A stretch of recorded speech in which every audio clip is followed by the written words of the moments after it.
Hi hello ನಮಸ್ಕಾರ ಎಲ್ಲರಿಗೂ. ಇಂದಿನ ಈ ಸಂಚಿಕೆಯಲ್ಲಿ ನಿನ್ನೆ ನಡೆದಂತಹ ಒಂದು ಪ್ರಮುಖ ಬೆಳವಣಿಗೆಯ ಬಗ್ಗೆ ನಾವು ಚರ್ಚೆ ಮಾಡೋಣ. ಏನಪ್ಪ ಪ್ರಮುಖ ಬೆಳವಣಿಗೆ ಅಂದರೆ ಅಲೆಮಾರಿ ಸಮುದಾಯದವ್ರ ಜೊತೆಗೆ ಸಿ ಎಂ ಅವರು ಒಂದು ಚರ್ಚೆಯನ್ನು ಮಾಡ್ತಾರೆ. ಅವ್ರನ್ನ ಮನವೊಲಿಕೆಗೆ ಯತ್ನ ಮಾಡ್ತಾರೆ, ಆದರೆ ಅದು ವಿಫಲ ಆಗ್ತತಿ. ಅದ್ರ ಬಗ್ಗೆ ಸಿ ಎಂ ಅವರು ಒಂದು ಟ್ವೀಟ್ ಮಾಡ್ತಾರೆ. ಆಮೇಲೆ ಇವತ್ತಿನ ದಿನಪತ್ರಿಕೆಯಲ್ಲಿ ಏನು ವಿಷಯ ಇದೆ ಅಂತೇಳಿ ನೋಡ್ಕೊಂಬರೋಣ. ಸಿ ಎಂ ಆಫ್ ಕರ್ನಾಟಕ ಅಲೆಮಾರಿ ಸಮುದಾಯದ ವಿವಿಧ ಸಂಘಟನೆಗಳ ಮುಖಂಡರು ಇಂದು ಮುಖ್ಯಮಂತ್ರಿ ಸಿದ್ದರಾಮಯ್ಯ ಅವರನ್ನು ಬೆಳಗಾವಿಯ ಸರ್ಕಿಟ್ ಹೌಸ್ನಲ್ಲಿ ಭೇಟಿಯಾಗಿ ಒಳ ಮೀಸಲಾತಿ ಮತ್ತಿತರ ವಿಚಾರಗಳ ಬಗ್ಗೆ ಚರ್ಚೆ ನಡೆಸಿದರು. ನೋಡಿ, ಏನು ಒಳ ಮೀಸಲಾತಿ ಮತ್ತೆ ಕೆಲವು ವಿಚಾರಗಳನ್ನು ಚರ್ಚೆ ಮಾಡ್ತಾರೆ. ಅದರಲ್ಲಿ ಪ್ರಮುಖವಾಗಿ ಅಲೆಮಾರಿ ಸಮುದಾಯದವರು ಒಂದು ಬೇಡಿಕೆನ ಇಡ್ತಾರೆ.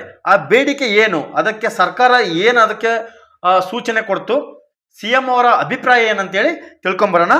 ಈ ಚರ್ಚೆಯಲ್ಲಿ ಸಚಿವರಾದ H K Patil, K H Muniyappa, doctor H C Mahadevappa, Satish Jarkiholi ಸೇರಿದಂತೆ ಅನೇಕ ಗಣ್ಯರು ಹಾಜರಿದ್ದರು. ನೋಡಬಹುದು, ಫೋಟೋ ಸಮೇತ ಹಾಕಿದ್ದಾರೆ. ಈ ಥರ ಚರ್ಚೆ ನಡೀತು ಇಲ್ಲಿ ಬೆಳಗಾವಿಯಲ್ಲಿ.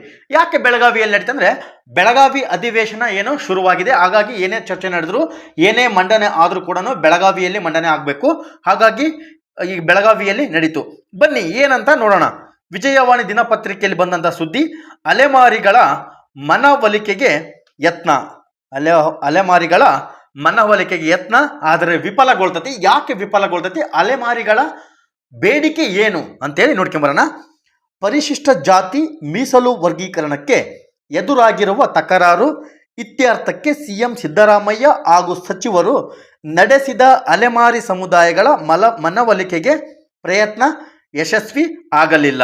ನೋಡಿ, ಏನು ಅವ್ರನ್ನ ಮನವೊಲಿಕೆ ಮಾಡಿ ಅವರು ಏನು ಕೋರ್ಟಿಗೆ ಹಾಕಿದ್ದಾರೆ. ಈಗ ಏನು ಕೋರ್ಟಲ್ಲಿ ಸ್ಟೇ ತಂದಿದ್ದಾರೆ, ನಮಗೆ ಅನ್ಯಾಯ ಆಗಿದೆ ಅಂತೇಳಿ. ಅದಕ್ಕೆ ಮನವೊಲಿಸಿ ಅದರಿಂದ ವಾಪಸ್ ತಗೋಬೇಕಂತೇಳಿ ಸಚಿವ ಸಂಪುಟ ನಿರ್ಧಾರ ಮಾಡಿತ್ತು. ಅದಕ್ಕೆ ಅಲೆಮಾರಿ ಸಮುದಾಯದವರು ಅದಕ್ಕೆ ಒಪ್ಪಲಿಲ್ಲ. ಸರ್ಕ್ಯೂಟ್ ಹೌಸ್ನಲ್ಲಿ ಸಿದ್ದರಾಮಯ್ಯ ಅಧ್ಯಕ್ಷತೆಯಲ್ಲಿ ರಾಜಿ ಸಂಧಾನಕ್ಕೆ ಪ್ರಯತ್ನವಾಯಿತು.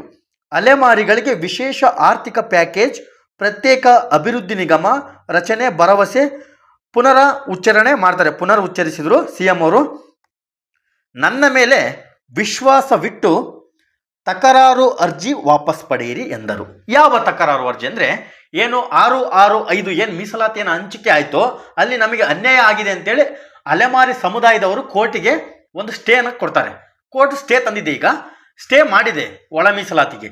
ಅದನ್ನು ನೀವು ತಕರಾರು ಅರ್ಜಿಯನ್ನು ವಾಪಸ್ ಪಡ್ಕೋಬೇಕು ಅಂತೇಳಿ ಸಿ ಎಂ ಅವರು ಒಂದು ವಿಶ್ವಾಸ ಇಡ್ರಿ, ನಾನು ತಕರಾರು ಅರ್ಜಿಯನ್ನು ವಾಪಸ್ ಪಡ್ರಿ ಅಂತ ಬೇಡಿಕೆ ಇಡ್ತಾರೆ. ಎಲ್ಲ ನೇಮಕಾತಿಗಳು ನಿಂತಿವೆ. ಹೌದು ಸ್ವಾಮಿ, ಎಲ್ಲ ನೇಮಕಾತಿಗಳು ನಿಂತಿವೆ. ಸಮಸ್ಯೆ ಬಗೆಹರಿಯಬೇಕೆನ್ನುವುದಾದರೆ 3 ಗುಂಪುಗಳ ತಲಾ % ಕಡಿಮೆ ಮಾಡಿ. ನೋಡಿ, ಅಲೆಮಾರಿ ಸಮುದಾಯಗಳ ಬೇಡಿಕೆ ಏನು ಹೇಳ್ತೀನಿ, ಕ್ಲಿಯರಾಗಿ ಹೇಳ್ತೀನಿ. ಏನು 665 ಏನು ಮೀಸಲಾತಿ ಹಂಚಿಕೆ ಮಾಡಿದ್ರು, ಇದರಲ್ಲಿ 0.5, ಇದರಲ್ಲಿ 0.5, ಇದರಲ್ಲಿ 0.5 ಕೊಟ್ಟು ನಮಗೆ 1.5% ಮೀಸಲಾತಿ ನೀಡಿ ಎಂದು ಅಲೆಮಾರಿ ಸಮುದಾಯಗಳು ಬಿಗಿಪಟ್ಟು ಹಿಡಿದವು. ನೋಡಿ, ನಮಗೆ 1.5% ಕೊಡಿ, ಎಲ್ಲದರಲ್ಲಿ 0.5 ಕಡಿಮೆ ಮಾಡ್ಕೊಂತ ಬನ್ನಿ ಅಂತೇಳಿ ಅವರು ಬೇಡಿಕೆ ನೀಡ್ತಾರೆ. ಕೋರ್ಟ್ನಲ್ಲಿ ಪ್ರಕರಣ ಇರುವಾಗ 1% ಮೀಸಲು ಬಗ್ಗೆ ಭರವಸೆ ನಾನು ಕೊಡಲಾರೆ ಅಂತೇಳಿ ಸಿ ಎಂ ಹೇಳ್ತಾರೆ. ನಿಮಗೆ ಅನ್ಯಾಯ ಆಗದಂತೆ ನೋಡಿಕೊಳ್ಳುತ್ತೇನೆ ಎಂದು ಸಿಎಂ ಮತ್ತು ಸಚಿವರು ಮನವೊಲಿಸಲು ಪ್ರಯತ್ನಿಸಿದರೂ ಫಲ ನೀಡಲಿಲ್ಲ. ನೋಡಿ, ನಾವು ನಿಮಗೆ ಅನ್ಯಾಯ ಆಗಕ್ಕೆ ಬಿಡಲ್ಲ, ನಾವು ನಿಮ್ಮ ಜೊತೆಗಿದ್ದೀವಿ ಅಂತೇಳಿ ನಿಮ್ಗೆ ಪ್ರತ್ಯೇಕವಾಗಿ ಆರ್ಥಿಕ ಪ್ಯಾಕೇಜ್ ಕೊಡ್ತೀವಿ, ಅಭಿವೃದ್ಧಿ ನಿಗಮವನ್ನು ನಾವು ರಚನೆಯನ್ನು ಮಾಡ್ತೀವಿ ನಿಮಗೆ ಅಂತ ಎಷ್ಟೇ ಹೇಳಿದ್ರು ಕೂಡ ಅವರು ಒಪ್ಪಲಿಲ್ಲ. ನೂರ್ ಶ್ರೀಧರ, ಅಲೆಮಾರಿ ಸಮುದಾಯಗಳ ಶೇಷಪ್ಪ, ಬಸವರಾಜ, ಕರಿಯಣ್ಣ, ಗುಡಿಮನಿ ಇತರಿದ್ರು, ಇವರು ಒಪ್ಕೊಂಡಿಲ್ಲ. ಹಾಗಾದ್ರೆ ಇವ್ರ ಬೇಡಿಕೆ ಏನು, ಕೋರ್ಟಲ್ಲಿ ಏನಂತ ಅವರು ಅರ್ಜಿ ಹಾಕಿದ್ದಾರೆ, ತಕರಾರು ಅರ್ಜಿ ಅಂತೇಳಿ ನೋಡ್ಕೊಂಡ್ಬಿಡೋಣ ಬನ್ನಿ. ಅಲೆಮಾರಿ ಸಮುದಾಯದ ಕಾನೂನು ಹೋರಾಟ. ಏನು ಕಾನೂನು ಹೋರಾಟ? ಒಳ ಮೀಸಲು ಪ್ರಶ್ನಿಸಿ ಕೋರ್ಟ್ನಲ್ಲಿ ದಾವೆ, ಸರ್ಕಾರದ ಮೀಸಲು ಹಂಚಿಕೆಗೆ ಅಸಮಾಧಾನ, 665 ಫಾರ್ಮುಲಾ ಬೇಡ ಅಂತೇಳಿ ಇವು ಅಲೆಮಾರಿ ಸಮುದಾಯಗಳು ಇವರು ಒಂದು ತಕರಾರು ಅರ್ಜಿಯನ್ನು ಕೋರ್ಟ್ಗೆ ಸಲ್ಲಿಸಿದ್ದಾರೆ. ಬನ್ನಿ ಏನಂತ ನೋಡ್ಕೊಂಬರೋಣ. ಶತಮಾನಗಳಿಂದ ಧ್ವನಿ ಇಲ್ಲದೆ ಬೀದಿಗಳಲ್ಲಿ ಹೊಟ್ಟೆ ಒರೆಯುವ ಅಲೆಮಾರಿ ಜನಾಂಗಗಳಿಗೆ ಒಳ ಮೀಸಲಾತಿ ನೀಡಬೇಕೆಂಬ ಬೇಡಿಕೆ ಇದು ಹಳೆಯದು. ರಾಜ್ಯ ಸರ್ಕಾರ ಸುಪ್ರೀಂ ಕೋರ್ಟ್ ಆದೇಶದ ಅನುಸಾರ ಹಂಚಿಕೆ ಮಾಡಿರುವ 6-6-5 ಅನುಪಾತದ ಒಳ ಮೀಸಲಾತಿ ಫಾರ್ಮುಲಾ ಅಲೆಮಾರಿಗಳಿಗೆ ಮರಣ ಶಾಸನವನ್ನೇ ಬರೆದಿದೆ. ಇದು ನಮಗೆ ಮರಣ ಶಾಸನವನ್ನೇ ಬರೆದಿದೆ ಎಂದು ಸಮುದಾಯಗಳು ಅಳಲು ತೋಡಿಕೊಂಡಿವೆ. ನಮಗೆ ಅನ್ಯಾಯ ಆಗಿದೆ ಸ್ವಾಮಿ, ನಮಗೆ ಸಪ್ರೇಟಾಗಿ 1% ಕೊಡಿ ಅಂತ ಕೇಳಿದ್ರು. ಆದರೆ ಈಗ 1.5% ಕೇಳ್ತಾ ಇದ್ದಾರೆ. ನಮಗೆ ಕೊಡಿ. ನಾವು ಅವ್ರದ್ದು ಏನಪ್ಪ ಬೇಡಿಕೆ ಅಂದರೆ, ಈಗ ನಮ್ಮನ್ನು ಸೇರಿಸಿದಾರ ಅಂದರೆ ನೋಡಿ, ಹೈಕೋರ್ಟ್ ಒಳ ಮೀಸಲಾತಿ ಹಂಚಿಕೆ ವಿರುದ್ಧ ಹೈಕೋರ್ಟ್ ಮೊರೆ ಹೋಗಲು 49 ಅಲೆಮಾರಿ ಸಮುದಾಯಗಳು ಸಜ್ಜಾಗಿದ್ವು. ಆಲ್ರೆಡಿ ಕೋರ್ಟಿಗೆ ಹಾಕಿದ್ದಾರೆ.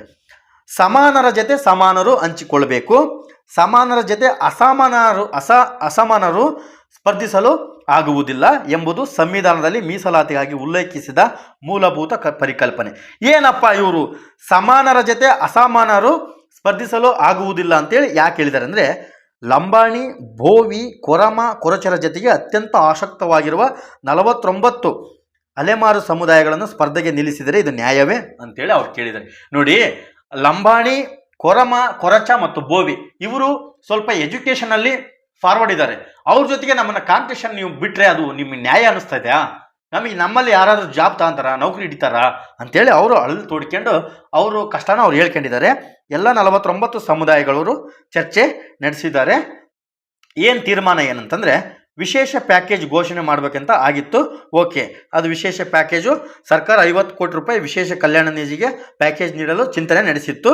ಅದನ್ನು ಕೂಡ CM ಅವರು ಬೆಳಗಾವಿ ಅಧಿವೇಶನದ ಚರ್ಚೆಯಲ್ಲಿ ಅವರು ಅದನ್ನು ಡಿಸ್ಕಷನ್ ಮಾಡಿದರು.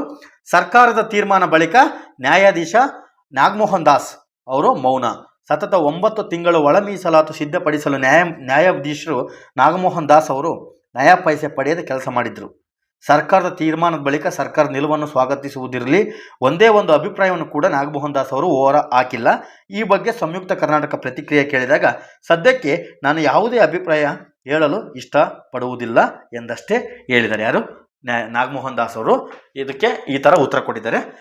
ಇದಕ್ಕೆ ಏನು ಮಾಡ್ತದೆ ಸರ್ಕಾರ, ಮುಂದಿನ ನಿರ್ಧಾರ ಏನಂತೇಳಿ ಇದೇ ಬೆಳಗಾವಿ ಅಧಿವೇಶನದಲ್ಲೇ ಅದು ಕೊನೆಗೊಳ್ಳಬೇಕು. ಮುಂದಿನ ನೇಮಕಾತಿಗಳು ಕೂಡ ಪ್ರಾರಂಭ ಆಗಬೇಕಂತ ಹೇಳಿ ಕೇಳ್ಕೊಳ್ತೀವಿ. ಇದೇ ರೀತಿಯ ಅಪ್ಡೇಟ್ಗಾಗಿ ನಮ್ಮ ಚಾನಲನ್ನು ಸಬ್ಸ್ಕ್ರೈಬ್ ಮಾಡಿ. ಎಲ್ಲರಿಗೂ ಧನ್ಯವಾದಗಳು.